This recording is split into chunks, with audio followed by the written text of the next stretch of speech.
On passe tout de suite à la seconde partie de cette émission qui s'appelle Pire ou meilleur.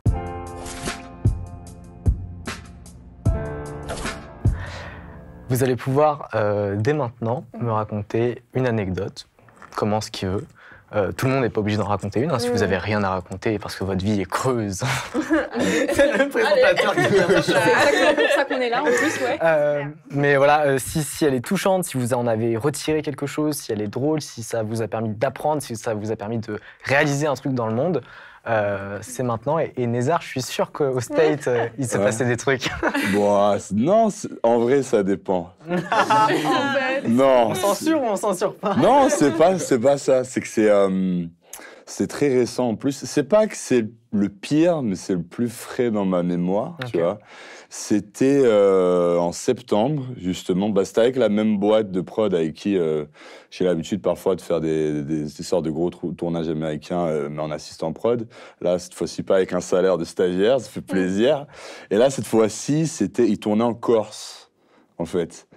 Et il n'y avait pas assez de gens vaccinés en Corse. Du coup, ils ont fait appel à des équipes sur Paris. Moi, je me dis, bon, allez, j'aime aller en Corse, petites vacances, sur une semaine carrément, tu vois. Et j'y vais. Et en plus de ça, il leur manquait des drivers. Du coup, ils me font, ouais, t'as le permis, Nézar? Vas-y, on va te filer une camionnette et tout. Je suis en mode, bon, ok. Déjà, je conduis rarement sur Paris, donc on va voir ce que ça donne. Je suis revenu en vie, donc la preuve. Ça s'est bien passé là-dessus. Mais du coup, j'y vais. J'y vais en plus avec mon petit frère qui lui aussi est dans le milieu. Lui, il est surtout monteur et il commence à réaliser maintenant du coup. Big up à lui d'ailleurs. Et justement, on y va ensemble et tout. Et du coup, je récupère mon véhicule, on arrive à l'hôtel et tout. Il y a toute l'équipe, nanana. Et on attend. Et ce qu'on fait souvent avec cette boîte, c'est genre... c'est comme si deux équipes se fusionnaient. Nous, on a notre team française et on commence à s'habituer, on se connaît, il y a des visages qui reviennent. Ah, ça va ou quoi, tu vois, qu'est-ce que tu deviens? Et les Américains, c'est un peu... c'est le client roi, tu vois, genre welcome, tu vois. Et du coup, on attend, on est souvent genre assigné on est assistant à une sorte de producteur qui gère chaque chose. Et cette émission-là, je sais pas si je peux le dire, est-ce que c'est sorti? J'aimerais me le dire. Non, mais je vais raconter l'histoire, il n'y a pas de cible. C'est une émission, bon, je veux dire ce que c'est, son nom. C'est un peu comme Pékin Express, en gros. Tu vois ce que je veux dire? Donc, tu suis des équipes américaines. En vrai, je vais le décrire, ça va le spoiler de ouf. Mais je dirais pas le nom, tu vois.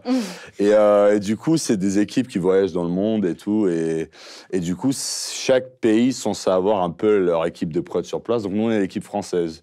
Et cette boîte, ils ont l'habitude, avec cette émission, de bosser avec eux plusieurs fois. C'est genre la 5e ou 6e fois qu'ils arrivent. Et du coup, je vois avec mon directeur de prod. Il me dit, voilà, ta productrice, ça va arriver. T'inquiète pas, elle est très gentille. Nanana. Là était le piège. Elle arrive et tout, tu vois. Et ouais, c'était un peu ennemi public numéro 1 de l'équipe française, tu vois.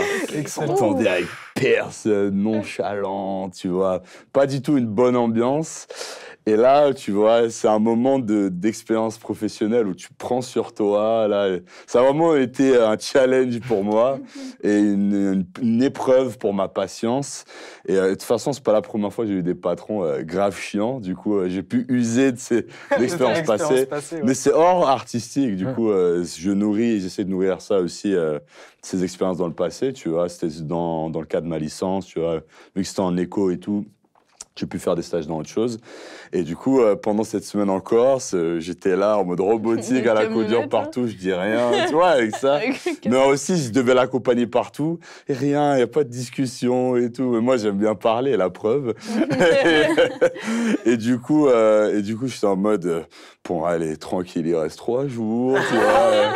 Tranquillou, alors que j'en parle avec mon frère, il est en mode « Oh, elle est terrible, je sais pas comment tu fais et tout. » Moi, j'aurais pété un câble avant. Je suis en mode « Bah, heureusement, c'est pas toi, tu vois. » C'est vrai que souvent, ça arrive, surtout dans les milieux artistiques, de rencontrer des forts caractères, mais j'ai l'impression dans le cinéma, il y a un aura autour de ce milieu sur les caractères comme ça qui sont spéciaux, quoi. Et même pas juste par rapport aux stars, c'est aussi par rapport juste, tu dis, ah, c'est ce producteur-là, il est comme ça, t'as jamais entendu son blaze avant, vraiment. Mais il est connu pour cette répute-là, tu vois.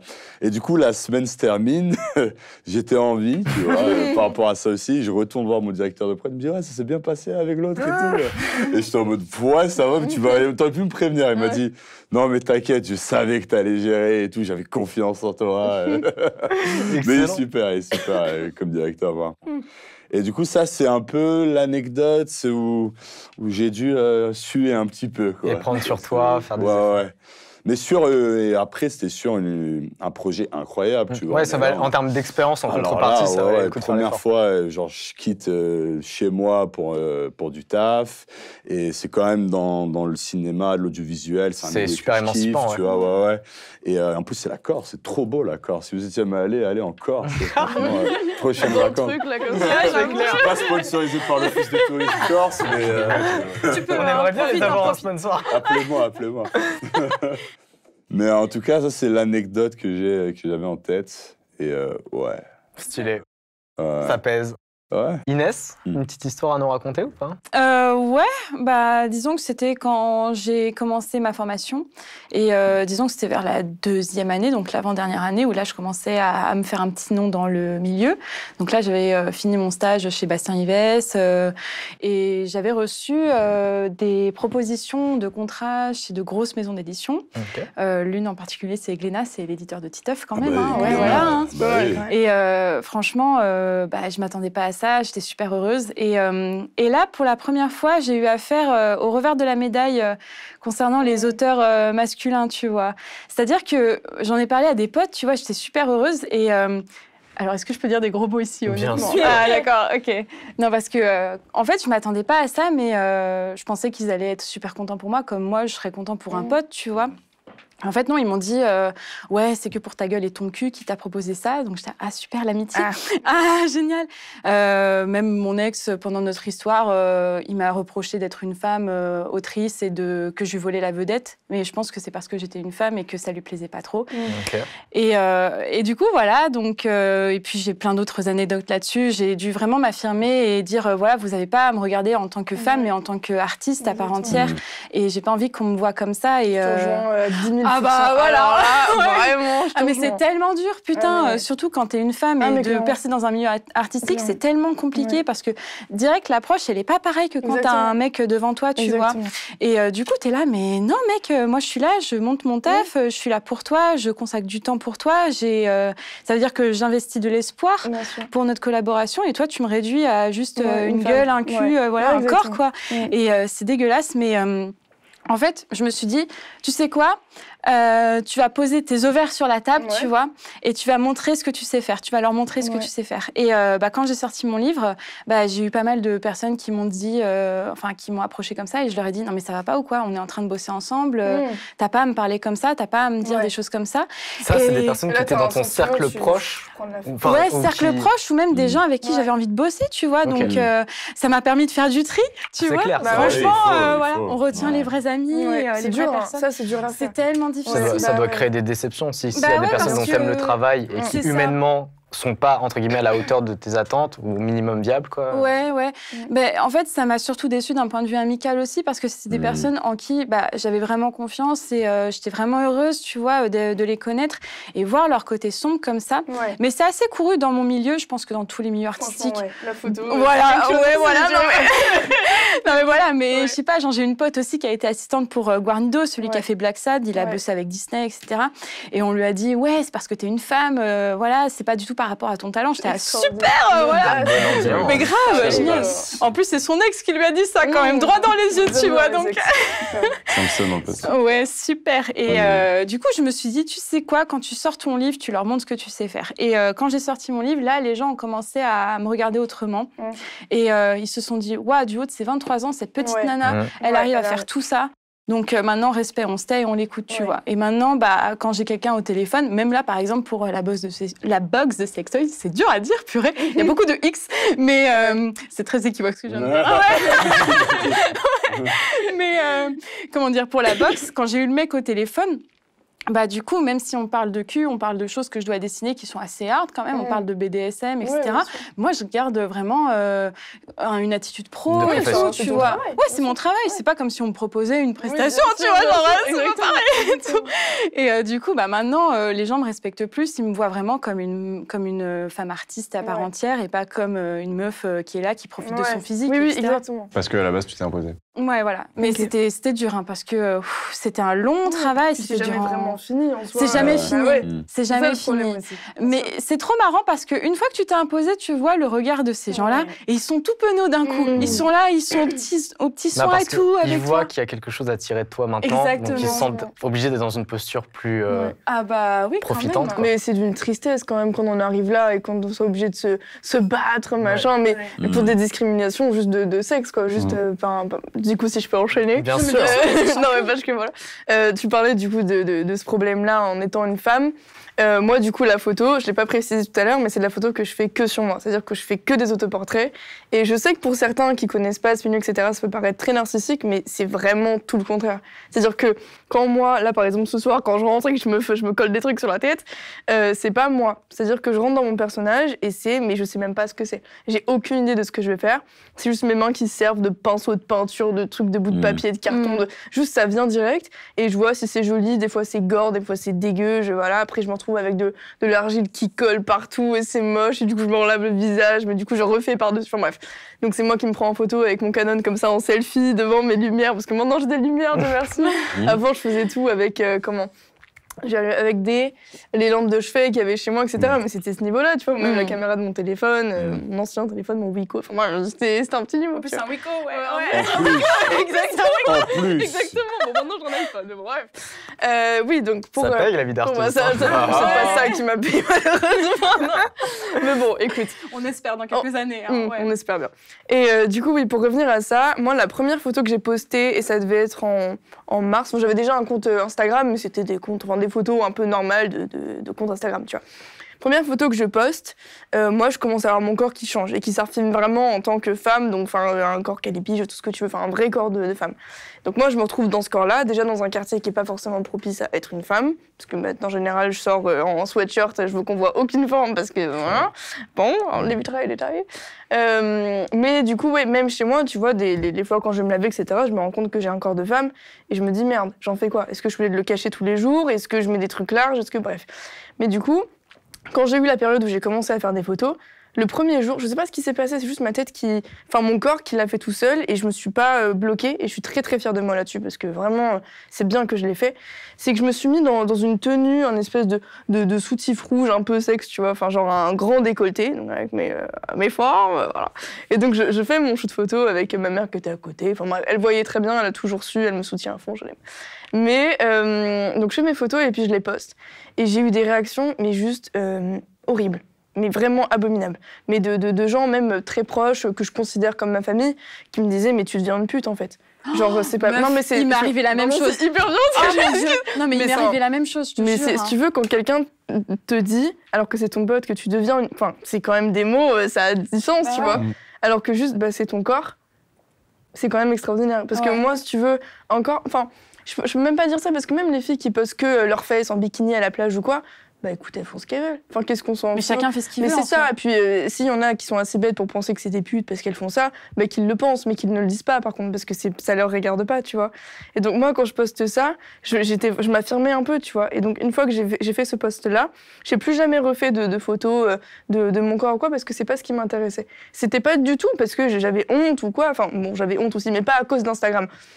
Mais voilà, donc j'ai commencé à faire mes shoots photos, etc. Et donc, dès que c'est des shoots photos juste de ma tête avec du coton et de l'argile dessus, les gens se disent, elle est pas bonne, quoi, donc je swipe et on s'en fout, tu vois. Ce que je comprends. Mais c'est aussi c'est très douloureux, en fait, pour un artiste. Après, je comprends, en mode, si j'aime pas un post, je like pas, c'est normal, tu vois. Mais quand c'est vraiment tous et que d'un coup, je poste une photo un peu, tu vois, genre là, récemment, j'ai fait un post où j'ai découpé mon t-shirt et je me suis dit, merde, pourquoi pas le faire sur mon corps, carrément, pourquoi pas essayer d'assumer cette fois-ci. Donc je le fais carrément, je me fais une espèce de jupe, je sais pas quoi, et je poste ça. et j'ai genre, je sais pas, 200 likes de plus qu'en général, tu vois. Et juste quand je vois ça, bah oui, ça me fait plaisir, mais en même temps, je me dis, mais vous êtes des merdes, quoi. Enfin, genre, vous êtes vraiment des merdes, parce que ça fait chier, tu vois. Ça fait vraiment chier, je comprends, mais ça fait chier. Donc, je me dis, moi, si je veux percer, enfin, si je voulais percer de cette manière-là le plus rapidement possible, mais je posterais que ça. Et je sais très bien que ça monterait super vite, mais ça m'intéresse pas, tu vois. Moi, ce qui m'intéresse, c'est l'espèce de petite pépite, tu vois. Genre, il y a des gens, ça fait 1 an qu'ils me suivent, et ils sont absolument fans de moi. Et dès que je poste un truc, c'est putain, mais j'adore Camille, génial, continue, trop bien, machin, te décourage pas. Et enfin, c'est une espèce vraiment lié à ton processus créatif. Exactement. Et pas à toi en tant que... Voilà, exactement. Et ça, juste, c'est merveilleux. C'est très rare, et j'attends pas à ce que tout le monde le soit. Mais quand il y a des gens, tu vois, qui comprennent ce que tu fais, toi, avec tes mains, et pas à quoi tes mains ressemblent, si t'as des beaux ongles, si t'es belle ou pas, juste ça, c'est tellement agréable. Et au niveau... Elle vérifie. Et ouais, et du coup, moi je parle souvent beaucoup d'images, parce que le principe de l'image, c'est que c'est quelque chose qui est déguisé, qui est maquillé, on a une idée de ce qu'on veut montrer, et après, une fois qu'elle est là, bah, on peut la modifier. Ça se modifie en permanence, et puis tu coupes juste une partie, puis t'as l'impression que ton nez est plus long. Enfin, c'est ce genre de truc, tu vois. Donc moi, par exemple, quand je fais tous mes shoots, je pose toujours genre juste mon profil gauche, parce que j'ai pas le droit, tu vois. Enfin, tout le monde fait ses trucs à sa manière. Mais... l'image, c'est vraiment une question qui est extrêmement importante dans tout le milieu artistique, je pense vraiment, mais pour tout, tu vois. Bien sûr. Parce que la photo, c'est tout aussi dans le dessin que dans la peinture, que dans tout ce que tu veux, tu vois. C'est l'image, quoi.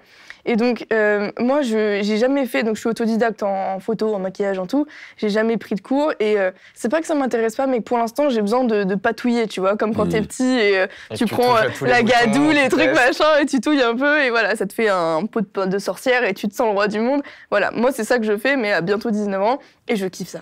Bah, c'est génial. Donc voilà, je traite l'image. Mais du coup, c'est moi. On reviendra sur certains des shoots que t'as fait. Avec plaisir. Zéphyr? Une anecdote, c'est ça? Dis-nous tout. Dans le milieu musical, il se passe des choses, c'est comment? Avec tous les concerts que tu as fait, les rencontres, tu as bien dû vivre des petites choses palpitantes. Je saurais pas raconter la pire, mais je vais raconter une des meilleures. Ouais, c'était un concert dans un bar qui s'appelle le Piano Vache. Et c'était un de mes premiers concerts à Paris. Donc j'ai fait, je vous avais dit, le concert avec cette chanteuse. 2-3 autres concerts un peu nuls où j'ai joué 15 minutes et que c'était un peu nul. C'est la meilleure anecdote, là? Non, ça arrive. La meilleure anecdote. On va pas avoir la pire, hein. Ça, c'est la pire, on va dire. Ça va, alors. Non, mais c'était le début, ça commençait à se construire et du coup, j'étais quand même content à l'époque de ce que c'était. Et là, j'arrive au Piano Vache, donc, ce bar, qui a pas du tout de matos. On a dû ramener tout, la batterie, tout le matériel, la sonorisation, les lumières, je crois. Non, il n'y avait pas de lumière. En fait, c'était ghetto ton truc. Non, on jouait avec la lumière du bar naturel, quoi. Et c'est à ce moment-là, pendant ce concert-là, où c'était rempli, incroyable. Le Piano Vache, je l'ai jamais vu comme ça. Et c'est à ce moment-là que je me suis dit, ah putain, c'est là que je veux être. T'as eu ce petit sentiment de dire, c'est ma place est là et nulle part ailleurs. Je me souviens, je crois que même de la chanson, c'était Boys Don't Cry, que je chantais. Et c'est à ce moment-là que je me suis dit, putain, c'est ça que je veux faire. La vie est belle. Moi, ça m'est arrivé la première fois sur scène aussi, à 11-12 ans, quoi. Et c'est ouf, parfois ça se fait, je connais des gens avec qui ça s'est fait progressivement. Ouais. Il y a vraiment en partie, mais il y a eu ce moment-là qui a cristallisé un peu cette transformation de...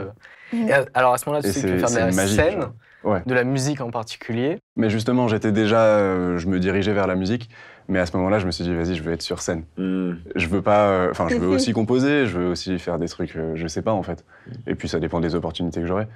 Mais la scène, c'est magique en fait. Moi, c'était progressif, ça aussi, la scène. De base, moi, c'était plus le cinéma qui m'intéressait, mais depuis cette année, on dirait depuis récent, je vais être dans le théâtre. Non, mais c'est genre, je commence à remarquer la différence entre ces deux métiers très différents d'acteur et comédien, en fait. Ou sur scène, dans le théâtre en tout cas, parfois tu peux être tout seul et créer quelque chose sur 2 heures et juste bluffer. Même, j'imagine, avec le piano, il y a juste toi et ton piano. Ouais, c'est ça. Et l'audience est captivée et tout. Tu nous refais un peu de piano? Je fais du mime, monsieur. Attention. Je trouve ça hyper intéressant, genre, dans le métier de la scène. Je me suis dit ça récemment. Ton métier, c'est faire kiffer les gens. De quoi? Sur ça, quand t'es ouais, sur scène. Sur scène, ton métier, enfin, tu fais la préparation et tout, l'ordre des morceaux, les chansons que tu abordes et tout, c'est aussi pour te faire kiffer, bien sûr, et c'est parce que tu t'y crois artistiquement. Et c'est aussi pour faire kiffer les gens. Genre, moi, j'étais vraiment stratégiquement, je travaille le fil de mes concerts, l'ordre, etc. Pour me dire, à ce moment-là, ils seront dans quel mood? Est-ce que cette chanson, elle va les faire kiffer sur le moment et tout. Et c'est fou de se dire que mon métier, c'est de faire kiffer. C'est un beau goal, hein. Et quand tu y penses, c'est grave étrange comme métier parce que tu demandes à des gens de s'asseoir dans une salle sombre pendant 2-3 heures et dire juste regardez-moi faire des trucs, tu vois. Et et tu les emmènes un peu dans nous au théâtre, c'est pas que kiffer, on peut les faire pleurer, faire penser à des choses, des émotions. Voilà, Et parfois, tu sens avec le public, carrément, tu vois. Là, récemment, j'avais lu un livre qui s'appelait Connexion de Kate Tempest, justement, où elle parle, Yel parle, parce qu'il y a le nom du nain, Yel parle de... genre, il y avait une étude qui a été faite où ils avaient étudié le battement de cœur d'un public quand ils regardent une scène. Ils ont remarqué que les battements de cœur, ils s'alignaient. Tout le monde commençait à battre au même rythme lorsqu'il regarde un truc. Ça m'a un peu marqué ce passage. Tu vois. C'est ça. C'est comme un seul cœur qui bat à l'unisson, quoi. C'est trop beau. Quand tu vas voir un mec qui joue au piano, une pièce de théâtre. C'est vrai que le sentiment d'osmose dont tu parles, je l'ai souvent ressenti quand je vais en concert. Et notamment, moi je me rappelle, j'étais allé, je pense que c'était en 2016, j'étais allé au concert de Columbine, au Trianon, je crois. Et j'avais jamais ressenti, eux, à l'époque, ils avaient vraiment une fanbase qui était vraiment hardcore. Et je m'étais retrouvé dans la fosse au milieu de ces gens-là. Et c'est vrai que le sentiment de se dire que tous les gens qui sont là ont saigné les mêmes sons, et quand ils entendent, alors ils mettent pas le même sens dans les paroles, mais en tout cas l'intensité émotionnelle qu'ils ressentent, elle est... t'imagines, tu vois. J'ai la même sensation quand je regarde le haka, tu vois, au rugby, mais c'est ce sentiment d'osmose et d'alignement d'êtres humains ensemble. Je trouve que c'est le sentiment le plus puissant que tu puisses ressentir, quoi. Et que ça soit genre c'est naissant à travers l'art en plus, tu vois. C'est là où on réalise l'importance de ça et de la culture. Laissez ouvert. Je vous propose qu'on passe à la prochaine partie de cette émission qui s'appelle « C'est moi qui sais ».